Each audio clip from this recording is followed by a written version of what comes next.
के ओशो कुंभ एक अनवरत उत्सव है।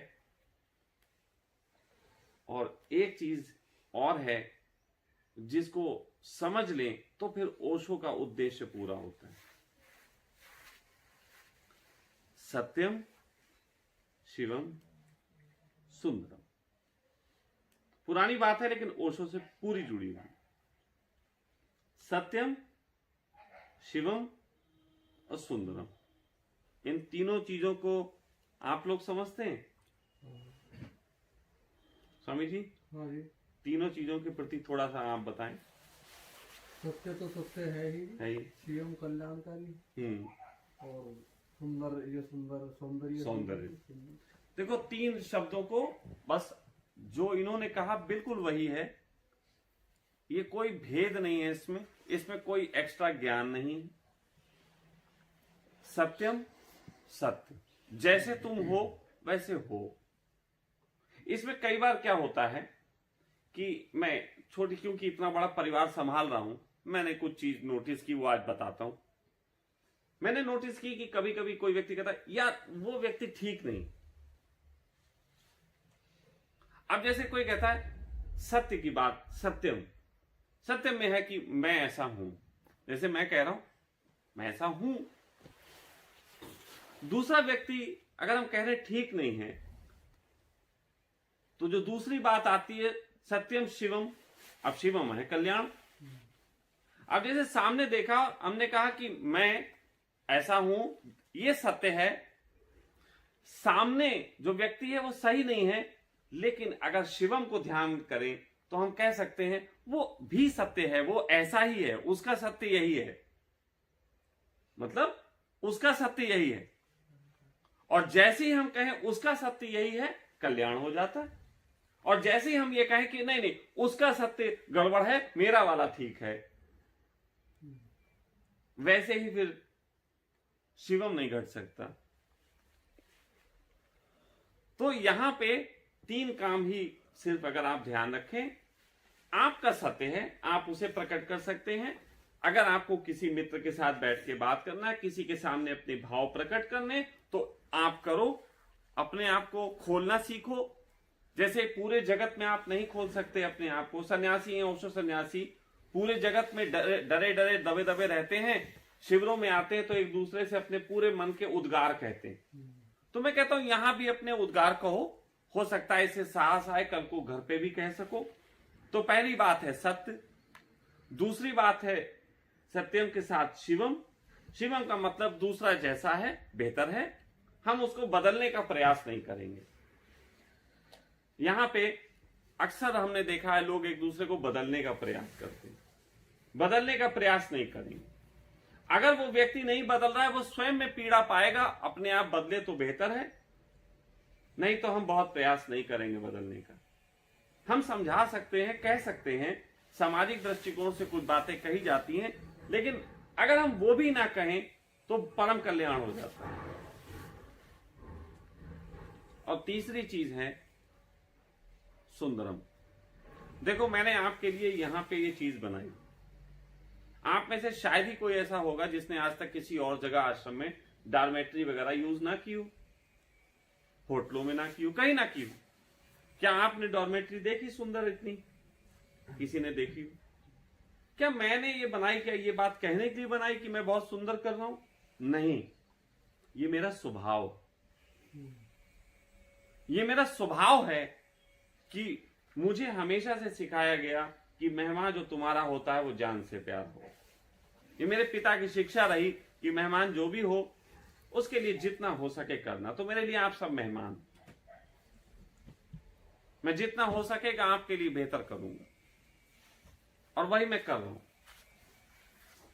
तो उसी प्रकार आप भी अगर थोड़ा सा समझ पाए, ये आश्रम है, ये नदी है, ये अभी यहां कुछ चीजें अव्यवस्थित फैली हुई हैं, मेरी पूरी कोशिश है कि मैं उसको जल्दी से ठीक कर लूं। आप भी इसमें कुछ देखें, आपको लगे कि ये बेहतर करना है, आपको समझ में आए, आप करें। आपके कम से कम आप जहां लेटे बैठे हैं उस बिस्तर को साफ रखें, गंदगी की शिकायत करने की बजाय गंदगी की सफाई करें, उसको सौंदर्यीकरण दें। इसके लिए जो भी जरूरत और चीजें होती मैं कर रहा हूं। मैं अभी और थोड़े कलर्स मंगा के रख दूंगा, आप पेंटिंग कर सकते हैं। आप थोड़ा सा म्यूजिकल इंस्ट्रूमेंट है, आपको बजाने का शौक है, बजाइए। उत्सव की तरह ये ओशो कुंभ जो है वो पूरा 40 दिन चलना चाहिए। मैं 2-3 दिन थोड़ा सा और, जब तक पूरी साफ सफाई नहीं हो जाती, मुझे लगेगा कि अभी मैं व्यस्त हूं, सबके लिए पूर्ण व्यवस्था नहीं कर देता, मुझे हमेशा कमी लगती रहती, वो मैं कर रहा हूं। तो आप सब भी इसको इस ढंग से जी के बहुत अच्छा एंजॉय कर सकते हैं। म्यूजिक सिस्टम रखा हुआ है, सब लग जाएगा, सेट हो जाएगा। पूरे आश्रम में दिन भर म्यूजिक्स रहेंगे।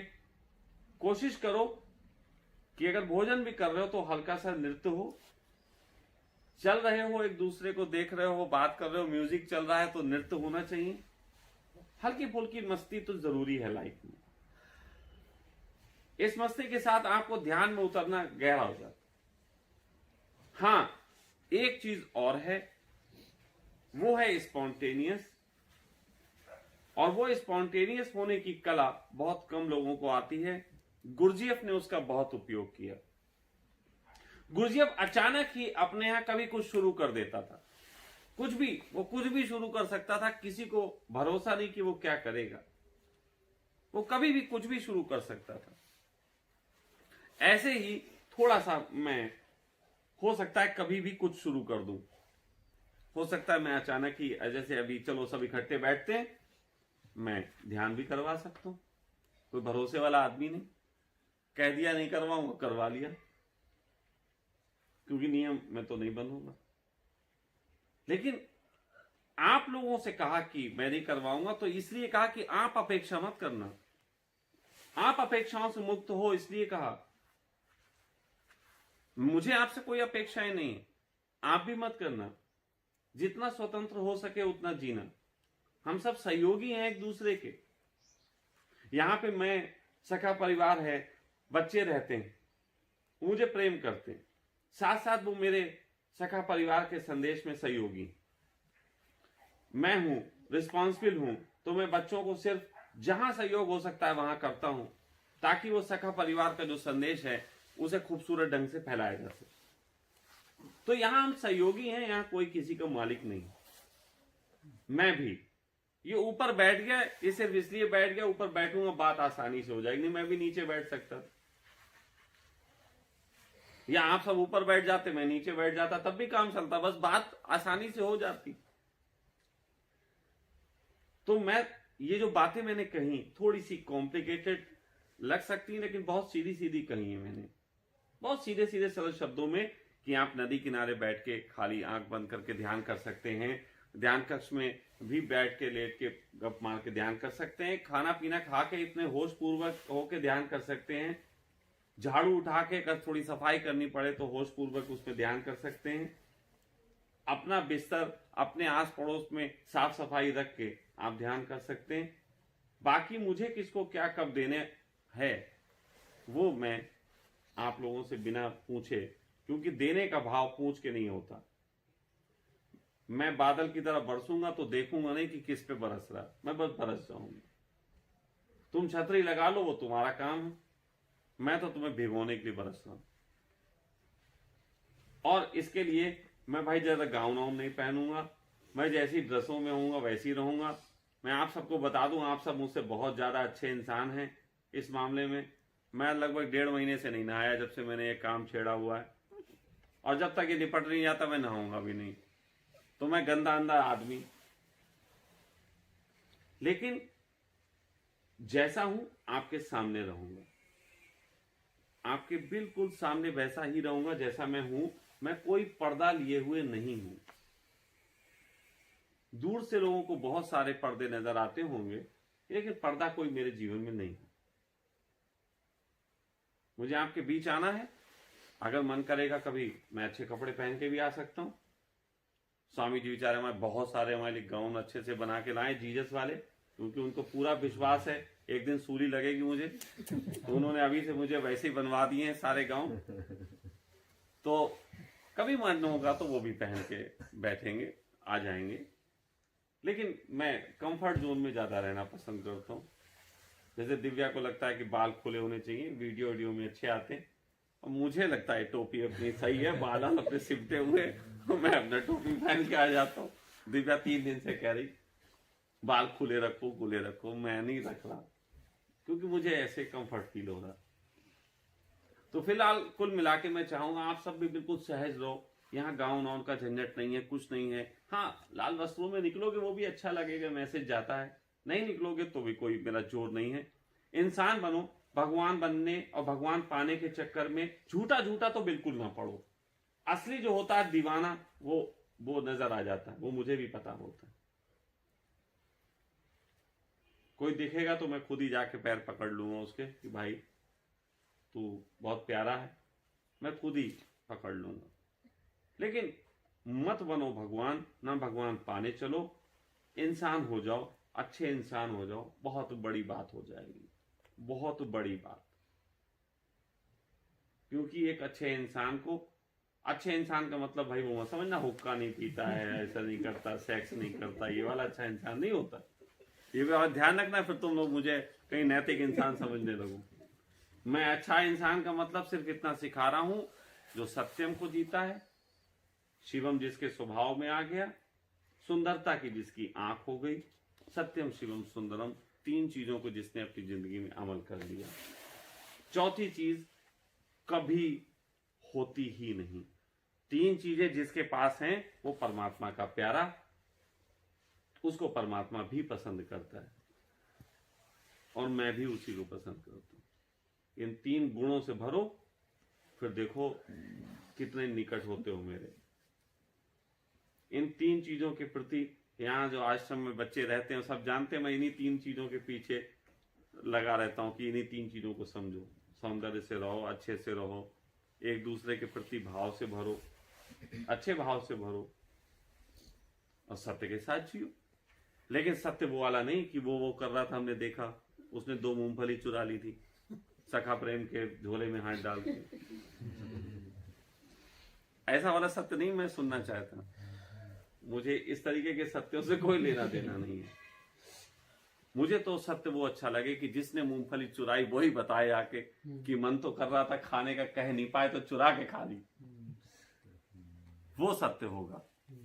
लेकिन उसने चुराई कोई दूसरा बताएगा तो वो सत्य नहीं माना जाएगा। सत्य वो है जो स्वयं को पीड़ा में डालता है। दूसरे को पीड़ा में डालने के लिए कहा गया सत्य हिंसा है, तो वो हिंसा यहां नहीं चलेगी। ठीक है, तो ये वीडियो जो है वो आगे के लिए लोगों तक पहुंचाने का जिम्मेदारी दिव्या की रहेगी, या और जो मित्र आना चाहते हैं कि कैसा क्या हो रहा तो उनको बता दिया जाएगा। फिलहाल आप सब बिल्कुल स्वतंत्र हैं, चाय बनेगी, पीजिए, मौज कीजिए। किचन में ज्यादा लोग प्रवेश नहीं करेंगे, ये मैं थोड़ा बता देना चाहता हूँ।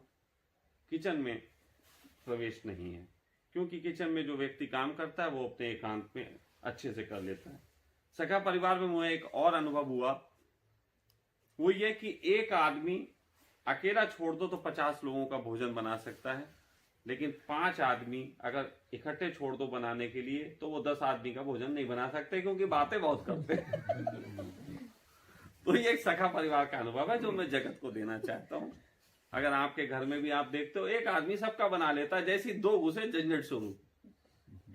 तो इसलिए किचन में ज्यादा लोगों का प्रवेश नहीं है। 1-2 लोगों का जो मैंने दे रखा है वो मैंने स्वयं ही दे रखा है, बाकी सब लोग ना घुसे। दूसरी चीज, ठंड का दौर है और उसको देखते हुए मैं थोड़ा सा रिक्वेस्ट करूंगा कि एक आदमी आप में से कोई भी, हम अभी देख लें, जीजित, कोई भी जो अपने परिवार का बच्चा है चाय की जिम्मेदारी ले ले। वो चाहे चाय के लिए किचन के बाहर ही कहीं सेट कर ले थोड़ा सा चाय बनाने का, तो चाय दिन भर आश्रम में उपलब्ध होनी चाहिए। मतलब वो भरा रखा रहे, जिसको जब पीनी है वो पी सकता है। ठीक है, ये यहाँ के जो थोड़ा सा जिम्मेदारियों में है वो है। तो चाय हमेशा रहेगी, लेकिन इसके साथ आप लोगों की भी कुछ जिम्मेदारी है। कम से कम अपने बर्तन जो खाते पीते हैं प्लीज उसे धो के रखिएगा। यहाँ पे नौकर नहीं लगे हुए हैं, हम सब अपने बर्तन धो के रख सकते हैं, इतना काम हम सब कर सकते हैं। किसी को कोई दिक्कत? अगर नहीं कर सकते, जैसे मान लो एक कुणाल भैया नहीं कर सकते उनको एकदम, है ना, तो कुणाल के बर्तन की जिम्मेदारी उस समय कुणाल जब खा के रखेंगे अगर कुणाल खुद ही कह देते भैया कोई ये उठा ले, तो वहां जो भी होगा वो उठा के और धो के रख दे। ये नहीं कि ये बर्तन तो कुणाल ने कहे थे हमने फेंक दिए, नहीं। ठीक है, इतना तो समझना पड़ेगा। जिसको भी कुणाल ने मतलब कोई भी निकट जो हुआ खाने के बाद, वो अपना कुणाल भैया से लेके धो के रख दे। सिर्फ एक कुणाल के लिए इसकी चीज है कि छूट है, क्योंकि उनके साथ दिक्कत है इस चीज की। फिलहाल ये चीज हो गई। तो और मैं नहीं समझता कोई बहुत ज्यादा कोई यहाँ नियम कानून है। हाँ, रात्रि का एक छोटा सा मैं बताना चाहता हूं, क्योंकि रात्रि में क्या होता है, अब यहाँ पे आप लोग डॉर्मेट्री में यहाँ रह रहे हैं, सब लोग हैं, इकट्ठे हैं, परिवार बच्चे भी हैं, तो गपशप बहुत होती, गप्पेबाजी बहुत होती। और इससे क्या होता है, कुछ लोग होते हैं जिनको मजा आता है और कुछ लोग होते हैं जो डिस्टर्ब होते हैं। ठीक है, अच्छा मैं आप लोगों से पूछूं, जिसको मजा आता है वो मजे की कीमत भी तो चुकाता है ना? और पैसे नहीं मांगूंगा, है ना? तो जिनको भी गप्पे मारनी, वो बाहर वाला जो प्रांगण बना हुआ वहां जाके बैठ के मारे। उत्सव भवन ओस भी है वहाँ। क्यों कृष्णपाल, ठीक है ना? वो जिनको मारनी वो वहां मारे।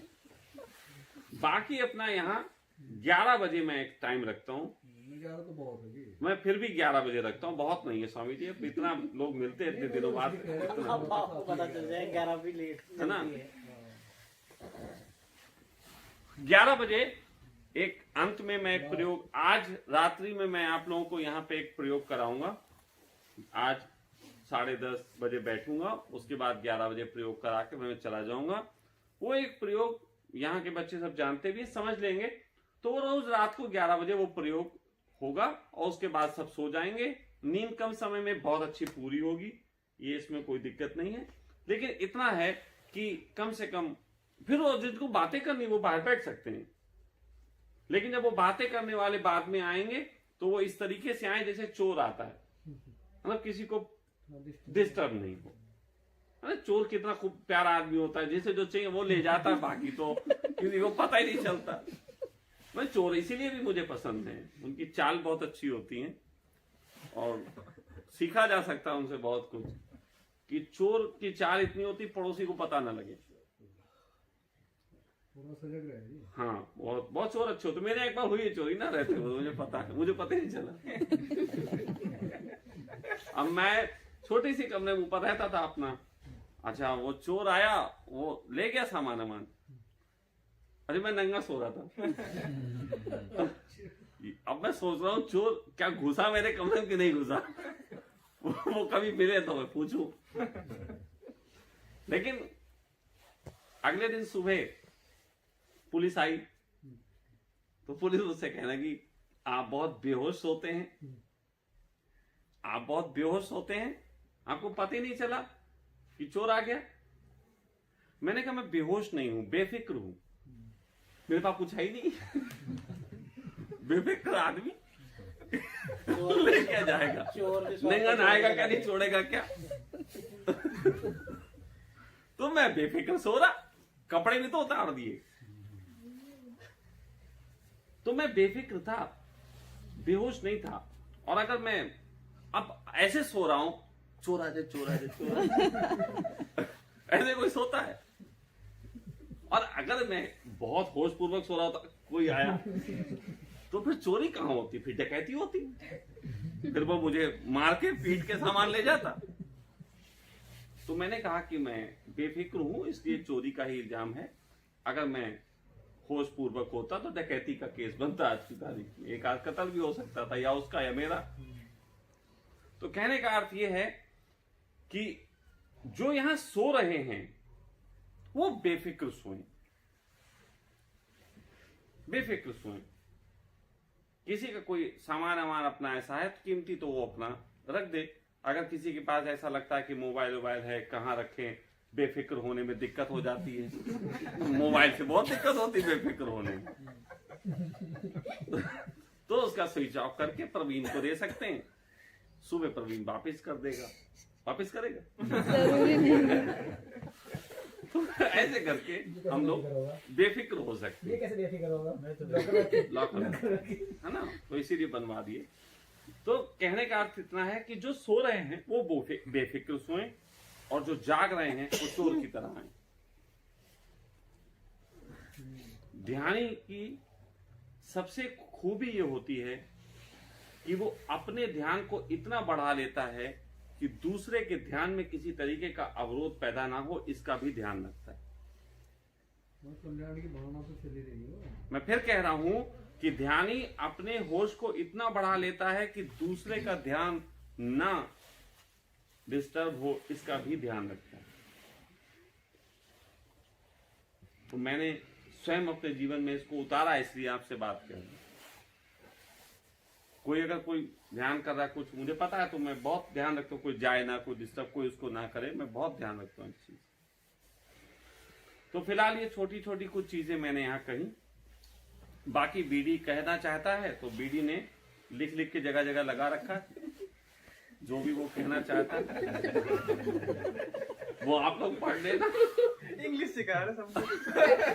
भाई बीडी मुझे ना आती बीड़ी बुझी हुई है ना। तो खैर बीडी ने अपने दिल की बातें कह दी। बाकी किसी को दिल की बातें कहनी हो तो मैं कोशिश करूंगा कि एक जगह कहीं बोर्ड बना दिया जाए, एक बोर्ड बनवा लिया जाए, है ना। ये गोपाल थोड़ा ध्यान रखना, वो एक सफेद रंग की शीट मंगवा, एक बोर्ड बनवा लेना कि रात में जाके तुम अपने दिल की बात लिखाओ। वो एक नया खेल होगा। जैसे कोई किसी को पसंद कर रहा है, कह नहीं पा रहा, वो लिख दो, तो पता नहीं चलेगा कि किसने लिखा, उसने अपनी बात लिख भी दी। सुबह हम चर्चा कर लेंगे उस पर। निकाल लेंगे। जैसे किसी को लगा आज खाने में नमक ज्यादा था, तो लिख दे, कैमरा तो लगाया हुआ। अगले दिन नहीं ना, वो बोर्ड जहां बताओ वहां रख दिया जाएगा। अभी तक कैमरे ना लगे, कैमरे जब लगेंगे तो लिख दिया जाएगा, आप उसकी निगाह में ऊपर वाला सब देख रहा है। आपके अंदर एक कैमरा है, आपके अंदर एक कैमरा है जो सब पता है आपको कि क्या आप कर रहे हो। लेकिन मैंने फिर भी बोर्ड का, शिकायत का एक बोर्ड की यहाँ पे हमें ये अव्यवस्था लग रही है, ये वो। जैसे कोई अगर लिखता है कि यहाँ पे बर्तन गंदे पड़े थे, अव्यवस्था है, तो अगले दिन हम लोग पूछ लेंगे किसने लिखा। जैसे हमारे आश्रम परिवार में होता है, जिसको शिकायत है फिर वही सब बर्तन धो देता है। जैसे कोई लिखता है कि आज दाल में नमक जो है वो ज्यादा था, तो इसके भी कुछ उपचार होते हैं। अब सब उपचार तो मैं अभी नहीं बताऊंगा। कहने का अर्थ ये है कि ये छोटी छोटी बातें हैं, लेकिन ये जीवन में बहुत क्रांतिकारी परिवर्तन लाती है। जब आप पूरे समूह पे एक उंगली उठाते हैं तो एक उंगली आपकी ओर भी उठती, वो 4-3 उठती मैं नहीं बोलूंगा, एक तो उठती, तो थोड़ा सा उस पर चिंतन हो जाना जरूरी होता है। ये बहुत जरूरी है। मेरे ऊपर भी उंगलियां उठती हैं, मैं कहता हूं उठाओ, फिर मैं अपने जवाब भी देता हूं, उससे मैं अपने का चिंतन कर लेता हूं। इसीलिए मैं कहता हूं अक्सर धन्यवाद देता हूं उन लोगों को जिन्होंने मुझ पर बहुत उंगली उठाई, क्योंकि उससे मुझे बहुत कुछ सीखने समझने को मिला। वो बहुत जरूरी भी, क्योंकि हम सब एक सामाजिक प्राणी हैं और समाज में रहते हैं। तो कहीं ना कहीं चाहे बुद्ध हो, चाहे महावीर, चाहे ओशो हो, चाहे कोई हो, अकेली मौज में निकल सकते हैं साधक के रूप में, लेकिन जिस दिन समझदार होंगे वो एक संघ का निर्माण करेंगे ही करेंगे। ओशो कम्यून का निर्माण होगा ही होगा। जब तक समझ से नहीं भरे तब तक आप अकेले रहने की सोच सकते हैं। समझदार व्यक्ति समूह के साथ ही रहता है। या तो डरपोक रहता है जिसे भी कुछ भी पता नहीं है, या समझदार रहता है जिसे सब कुछ पता है। मैंने भी संघ बनाया, मैंने भी सखा परिवार बनाया, लेकिन मेरे ये सखा परिवार भय से नहीं उपजा। मुझे सुरक्षा नहीं चाहिए, लेकिन समाज में जो परिवार है ज्यादातर भय से उपजे। तो धीरे धीरे हम उन सब बातों पे चिंतन करेंगे जो बातें हमारे जीवन के लिए बहुत जरूरी हैं, और निश्चित ही वो सारा चिंतन वीडियो के माध्यम से सब तक पहुंचेगा, ताकि हर आदमी देख सके कि इस ओशो कुंभ में आखिर हो क्या रहा है। ओशो कुंभ में आप सब जो भी गतिविधियां करेंगे वो बीडी चुपचाप अपने कैमरे में उतार लेगा, वो भी लोगों तक पहुंचेगी कि देखो ये भी चल रहा है यहाँ।